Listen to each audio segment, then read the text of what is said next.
एमसेले जुबिराज बसुमतारिया दिनै खेबसेयैनो मोनबा अन्थाइ खाम्फा बेखेवना होदों।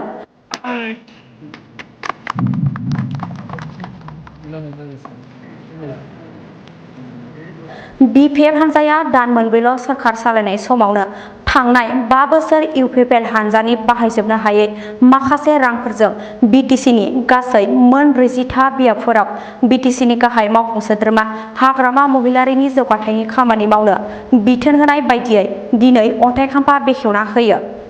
9 नं बनरगाव बियाबनि सिङाव थानाय खावहिलिगुरि प्राइमारि, बंसिगाव प्राइमारि आरो बनरगाव प्राइमारि बे मोनथाम प्राइमारियाव गुडउइल मिशन, आरआइडिएफ आरो एसअपिडि स्किमनि गेजेरजों गासै मोनबा लामा बानायनो अन्थाइ खाम्फाखौ एमसेले जुबिराज बसुमतारिनि आखाइजों बेखेवना होयो।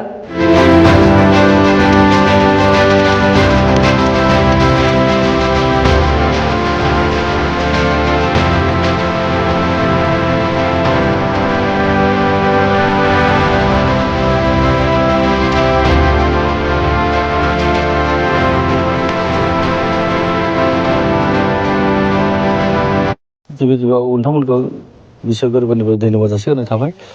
नंगौ दिनै मोनसे जोंनि थाखाय गोथार दिन शिबरात्रि दिनाव जों दिनै मोनबा लामाखौ जों बेखेवनो हाबाय। बेनो जाहैबाय गुडउइल मिशननि, मोनसेया जाहैबाय आरआइडिएफनि आरो मोनसेया जाहैबाय एसअपिडिनि। गतिके जोंनि मानगोनां हाग्रामा सारा जोंखौ निर्देश होदों। माखासे थांनाय सरकारा फैसाखौ बाहायलांनो रोङैयाव बा बाहायलांनो रोङैयाव बे फैसाखौ ओरैनो दं, बेखौ फैसाखौ रायजो राजानो होनांगौ होननानै जोंनो निर्देश होदों। गतिके बे हिसाबै जोंनि मानगोनां हाग्रामा सारा जोंनो आंनि नैबे बनगाव जोंनि समस्तियाव मोनबा गुडउइलनि लामा हरदों। आं दिनै बेखौ दावलिगुरि प्राइमारि आरो बंसिगाव प्राइमारि आरो बनगाव प्राइमारि मोनथाम प्राइमारियाव जों मोनबा लामाखौ मावफुंसारनो हाबाय बा जोङो दिनै फाउन्डेसन खालामनो हाबाय। बेखौ आं गिबियाव जोंनिनो मानगोनां सारखौ आं धन्यबाद होयो। बिथाङा जे जोंनि रायजो राजानि लुगैनाय बा माबाखौ मोनफानिफ्राय मोनफा सुफुंगासिनो दं। आं सारखौ गोसो गोरबोनिफ्राय बनगाव समस्तिनि जानानै सासे एमसिएलए जानानै आं सारखौ रोजा रोजा साबायखर होयो। नैबे आं दिनैहाय जों जे मोनथाम प्राइमारियाव जों लामा बेखेवबोदों, बाहायबोथ' इउपिपिएलनि मानसि दंमोन बै थांनाय 5 बोसोराव 5 बोसोराव। बिसोर मानो होनो रोङाखै? बिसोर गावसिनि मानसिनो मानो सहाय खालामनो रोङाखै? बे सहाय खालामनो रोङै, खामानि मावनो रोङै, खिन्थु बिथांमोना 2025आव सरकारनिफ्राय गोजानाव थानो गोनां जादों। मावनो रोङाखै निस्सय बिथांमोना। बहाय पाब्लिक डेभेलपमेन्टआ मा जिनिस निस्सय बुजिनो मोनाखै बिथांमोना, बा रोङाखै। जों रोङाखैनो बुंनांगोन।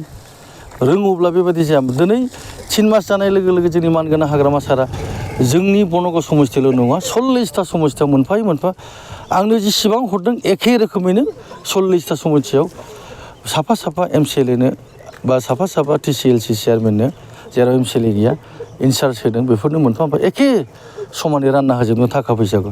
होमबा बेसेबां बुरजा थाखा गोग्लैसोना दंमोन बिटिसिआव, मानो रोङाखै बिसोर? जोबोद लाजिथावथाव बाथ्रा।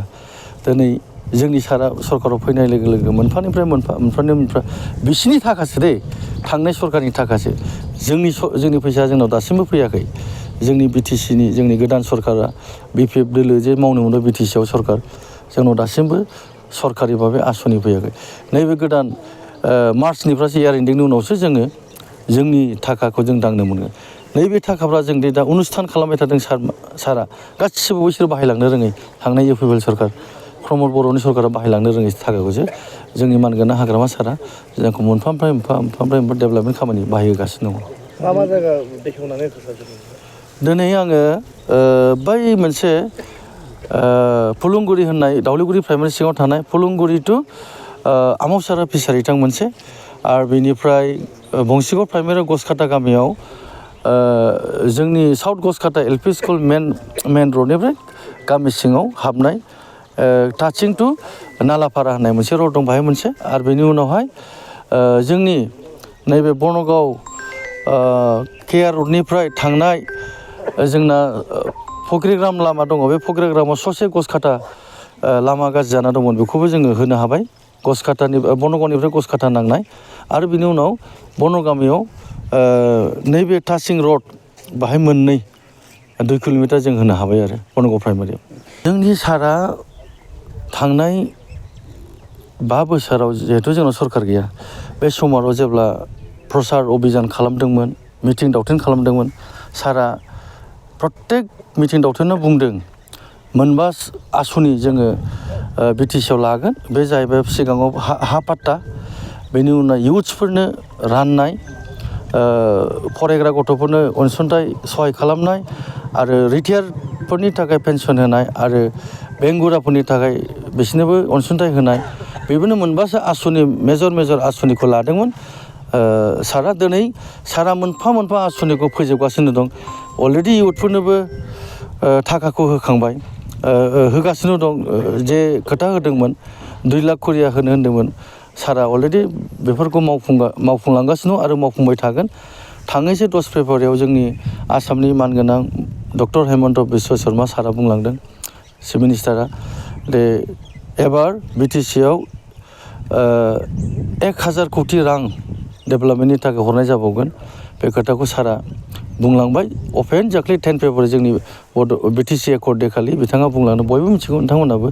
आरो निस्सय सारा बेखौ जोंनि मानगोनां हाग्रामा सारा बे फैसाखौ भेलु खालामनानै निस्सय डेभेलपमेन्ट खामानियाव सारा मावफुंजोबगोन। 100आव 100% फेलार प्रमद बर' सरकारा 5 बोसोराव मा मावखो बिसोरलाय? मावनांगौथ' मेल्ला लामा दालां दंबावोमोन थालांनाय। बेनि सिगांथ' जोंनि मानगोनां हाग्रामा सारानो 2005निफ्राय 2020सिम जाबादि डेभेलपमेन्ट मावनांगौ मावलांखादों। 2020आव जोंहा सरकारा जोङो दायथ' मोनासै बिटिसिआव। इउपिपिएल सरकारा दायथ' लादोंमोन। जोंनि मानगोनां हाग्रामा सार मावखांनायखौसो बिथांमोना फिथा हास'बाय थादों। गोदानै जेबो अनुस्थान खालामाखै। बिसोरनि 2020आव दे बिटिआर पिस एग्रिमेन्टआव माखासे सुक्तियाव दफायाव लिरनाय दंमोन, माबानिबा आयुर्वेदिक इउनिभारसिटि, रेलवे फेक्टरि बा गुबुन मोननै मोनथामसो डेभेलपमेन्ट पेकेज दं। बोरो बहा थांखो? मानो रोङाखै बिसोरलाय मावना लाबोनोलाय? बेखौ जोंनि मानगोनां हाग्रामा सारासो मावफुंनो हागोन। नायबाय थाबानो जाबाय। दिनैनि दिनावथ' जों थांनाय 2025नि बिटिसिनि बिसायख'थ' जे महर मोनबाय, निस्सय बिनिफ्राय आरो जोंहा साबसिन महरखौ जों एसेम्ब्लियाव आसाम बिधान सभानि इलेक्सनाबो जोंनि थाखाय खाफाला बरादा रोखा दंखायो। जोङो जेसेबां समस्थियाव जों बिजाथि होगोन, जों मोनफ्रोमबो समस्थियाव जोंनि बिजाथिया देरहासार जागोन। गासिबो जेराव होगोन बाहाय देरहासार जागोन। खयथा होगोन आं बेखौ मिथिया, खिन्थु जेराव जोंनि बिपिएफ दोलोआ बिजाथि होगोन बे बिजाथिया साफा देरहाजोबगोन। जोंनाव जेननाय गैला।